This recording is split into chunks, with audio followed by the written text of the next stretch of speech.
Hello everyone, I thought I'd bring you outside today. Welcome to another episode of Sequin Girly Creates. Today's episode is going to be all about skirts. There are skirt patterns aplenty for us in the UK right now. The sun is out, hence why I'm outside, sitting in the shade mind you. And I realised in the autumn winter that I didn't really have many skirts that I'd sewn or skirt patterns, so I set about changing that.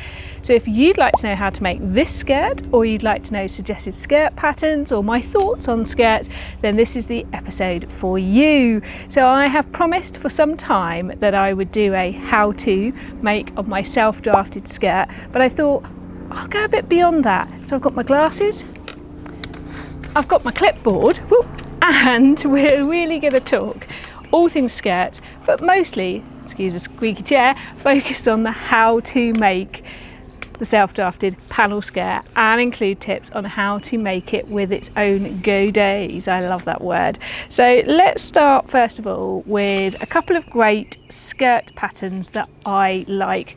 One of my most favourite at the moment is the Henrietta skirt pattern by Spaghetti Western, and it's great because you've got side yokes with gathering, and the lovely, forgotten her name, Rosary Apparel lady, you can hear that, it's the red kites talking to each other. Lovely Janelle, that's it, of Rosary Apparel, she did one sized up so that it was more gathered. I did mine the size that the pattern suggested for my body measurements, and this was my second one. Whoa, this is the thing about being in the garden, is how many things. This is my second one. It's in a lovely cotton slub which I bought from Grid Fabrics. You can see here the lovely gathering at the side, and then you've got the flat panel at the front. Gonna get my teeth in today. Now what I did think is you could increase the amount of fabric here so there's greater gathering here, or I saw someone hack it so that they had it round the front and round the back as well, so it was all the way around. But there is a very similar pattern that does that, so I will show that on the screen now. So if you're looking for a similar but different pattern, there is one out there that exists that I found. And so that is one of my top patterns right now, because I just think it's got that little something different from the straightforward everyday sort of A-line skirt or just tiered skirt. Other patterns that I'm liking right now are the Liesl & Co City Stroll wrap skirt. Now I haven't made this yet, but it's got an invisible button closure, curved hem, and a big sort of wrap at the front. And then the lovely Julie of Julie Sews Her Own Clothes has made another wrap style skirt that has like a fitted sort of yoke at the top and then gathering. So I'll put the name of that pattern company on screen now because it's gone ping out my head. And then the other one that I'm really enjoying right now is the Gracie Steel flirt skirt, and a picture will be appearing now of me wearing this. This one has an invisible zip, it has different shaped yokes, it's got 3 different skirts you can put on, so you can put a gathered, a panels, or pleats, and that's what I'm really looking for in a skirt pattern, is has it got something different or has it got versatility to the pattern. So they're my top skirt pattern recommendations for now. So now let's get into the how to make the panelled Gode skirt that I made. So I'm going to tell you a little story first. Many years ago when I was a teenager, obviously at school we had to wear, in the UK like now, school uniform, and we were made to wear the grey school skirts. First of all, not a fan of grey, never have been, wasn't back then either, and also was not a fan of the straight pencil skirt back then either. And so I persuaded my mum to make me a panelled long flowy grey school skirt. It came just above my ankles. I wore it with black chunky boots, and I loved swishing around school in this skirt that I knew didn't break the school rules, but no one else had one. So you can see I've always been that way, and for many years I've wanted to remake a skirt like that. Now my mum still had the pattern and she did give it to me, but unfortunately it was like cut in the one size. So I had a good look at it, and she'd done a zip on that one, but I kind of wanted a quick fun sew, and so I decided I could do one with gathering. So I need to bring out this post-it note that I've had stuck since I designed it on the inside of my pattern weight box. So I drew myself a picture. I'll put a picture of this on the screen, and I thought about the fact that roughly how many panels did I want, and so I worked out that I thought I would like probably about 10 panels, because if you think that's sort of 5 round the front and 5 round the back. And so I then set about thinking what size is my waist and what size do I need it to stretch to. So first of all, it has to stretch wide enough to get over my hips. Well, my hips are about 41 inches, and you don't want it so you're dragging it over your hips. So 42, you just about fit your thumbs in. So I thought, well, 45 means it fits easily over my hips and is about 12 inches bigger than my waist. So I was thinking about that's a fair amount of gathering without it being too much. So I didn't want it too gathered, but I wanted to be able to get it on comfortably. So I knew that the panels needed to make 45 inches around my waist. And so I worked out that if there's 10 panels, that means each panel is 4.5 inches wide at the top without seam allowance. Now this is the thing, when you're self-drafting, you've got to either include your seam allowance in your plans or put them on afterwards. So I knew the top of my panels needed to be 4.5 inches without seam allowance. Now this will mess with your mind, because I decided to put 1 centimetre seam allowance, so now I'm mixing metric and imperial. I can deal with that. If you can't, use all in centimetres or all in inches. So I knew what I needed at the top, and then I thought about how wide, how much do I want it to come out, because I want this to have some flair, I want it to have some swoosh. So then I decided on my bottom width, and also worked out how long I wanted the skirt. So at this point, hopefully on the screen I might be showing you a drawing. I had my top width, I had my length, and I had my bottom width. So obviously my bottom width, I made sure that it was equal to half each side, and then I joined up the sides.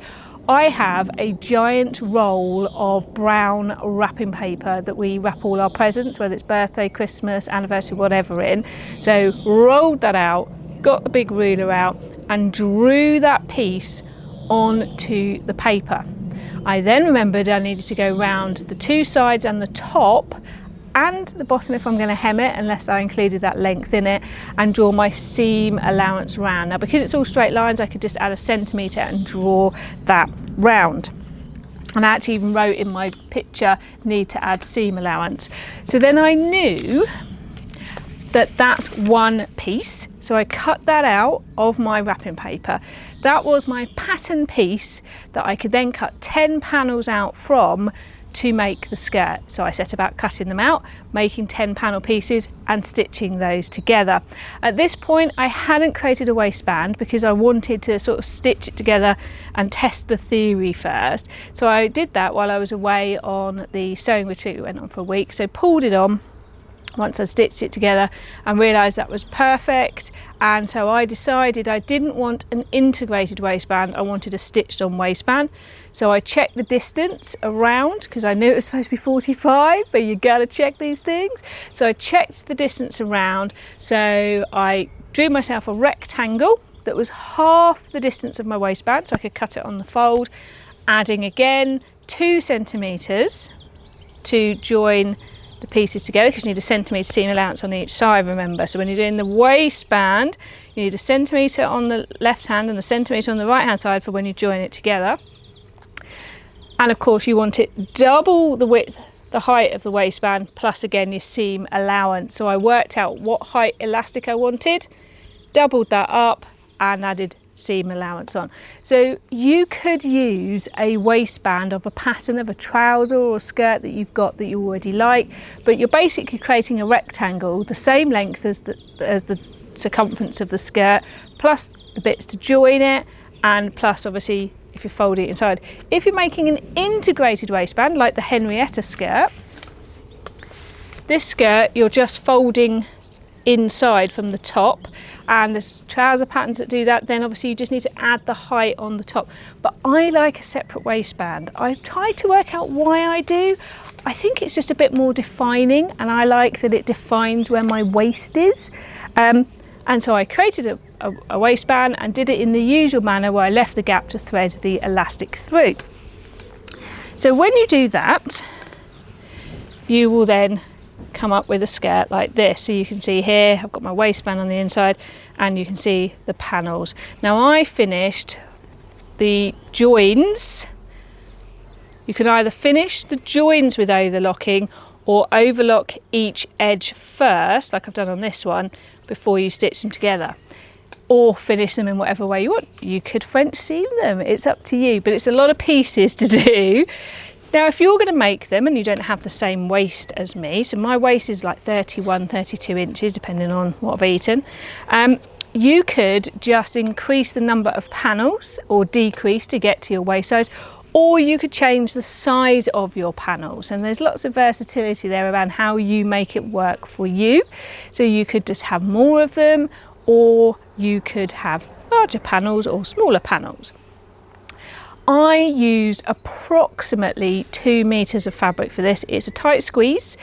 When I lay my pattern piece on, I would then lay the next one on, because I did cut them slightly on the bias, not fully on the bias, but slightly on the bias to create more drape. And again, you've got to think about that. If you cut them on the bias, the skirt will be more drapey because you've obviously used that bias width to help with that. You're going to need more than two meters if you cut it all on the bias, but obviously it depends on the length you want of your skirt as well. Now I like a nice full length skirt. If you want it shorter, then your panels will be smaller. So there's lots of ability to be flexible in that. But of course, in classic me style, I don't stop there. So if you haven't seen, I then decided to make one with the large and small gingham that's from the Crafty Pie summer fabrics from last year. I have had this fabric since it came out last year and just couldn't decide what was the right thing to do with it, and I kind of wanted to use them together but hadn't thought of the right pattern. And then I thought, hang on a minute, because they tonally work completely with each other, I could use the small ones as the go days. So the way I did this is I worked out where on the skirt I wanted my go days to start. So then I measured that length down the side of the skirt there to know that that was my sloping side, and I decided again on my width. So then I put my width, drew a straight line up to match the length there, folded it in half to get the other side the same. Now a go day is a triangle, it's an isosceles triangle, so two sides are the same, base is different. So you could play around with that. Once I was happy, I don't know if you can hear, that's the goldfinches. They're having a good chat today. So now the goldfinches have finished having a chat. So with the go day, you're making an isosceles triangle, and what you need to think about is the length of the side of the go day is going to match with the length of the side where the panel is, and obviously you want it straight across the bottom. I cut mine out again from the wrapping paper. So I'm not going to give you my measurement because you might want your go day to finish up higher or lower, because how you do that varies the proportions, it depends on your height. I would recommend, if you're going to do this, maybe do a toile like other things first to see if you're happy with it. I think go days in a different colour to the main body could be really fun as well. But apart from that, the skirt was done exactly the same way with an added on waistband, and all the panels are exactly the same. It will mess with your mind a bit because as you're cutting everything out, things start to feel a bit odd, but it will work, I promise you. And also, if something pokes out a little bit at the bottom, you can just trim it off before you hem it. Just remember, no one knows apart from you. So there we go, that is how I made it. And I haven't finished, I'm definitely going to make another one. You could easily then make a matching top so it looks like a dress, or you could incorporate a top from like a dress pattern you've got on, and you could think about whether you put a side zip in. There's lots of ways you could take this. You could even adapt go days into the skirt of a dress that you already have. Which reminds me to mention, today I am wearing a Seasons of East Somewhere in New York dress that I made in a jersey that I got last year. Perfect for this sunny weather. So there we go, that is my quick version of how to make my self-drafted dress. Now I've asked my lovely members if they'd like to do me to a sew along video, and they've said yes. And so maybe you want me to do that, members, and if you're not a member, maybe you want to join so that you can be part of that too, because perhaps we could look at doing that together.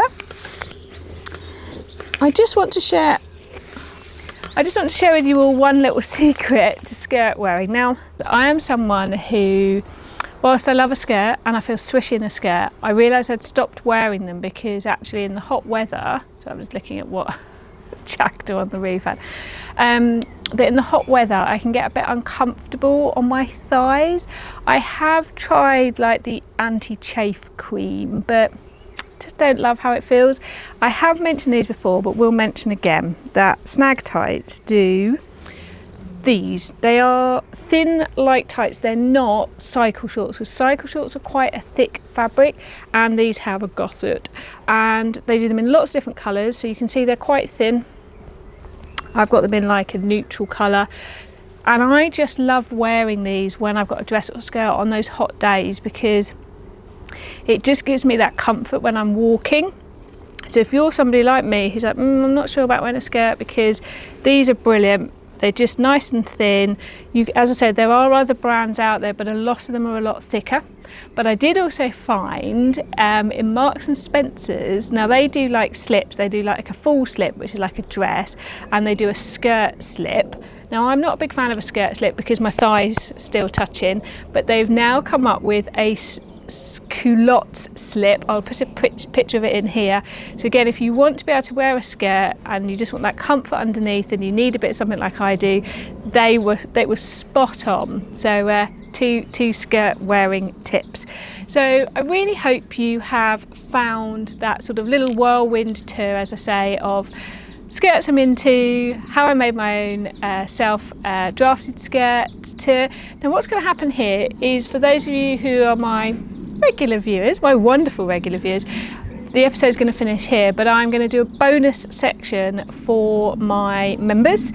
If you are in the, I think it's called the Whole Rainbow members, there's extra videos, and you might have seen sometimes videos come and say members only. They are the extras. So today's extra video for my members is going to be more about skirts, some controversial opinions I have about some skirt patterns. So if you want to hear my controversial opinions, enjoy my membership, and also some really good skirt hints, tips, adaptations, and there'll be like a resource for my members as well. Thank you so much to all of you for your regular viewings, comments, likes. Don't forget to let me know what your favourite skirt pattern is, or if you're going to have a go now at the self-drafted skirt, I'd love to know. Leave your comments below, because I really love to know, has this inspired you to have a go? Have you got a skirt that you might have a go at hacking, or is there a skirt that you make over and over again because it's just the one for you? Or do you feel like I used to feel, that you're not sure if skirts are for you? Catch you again soon. Bye.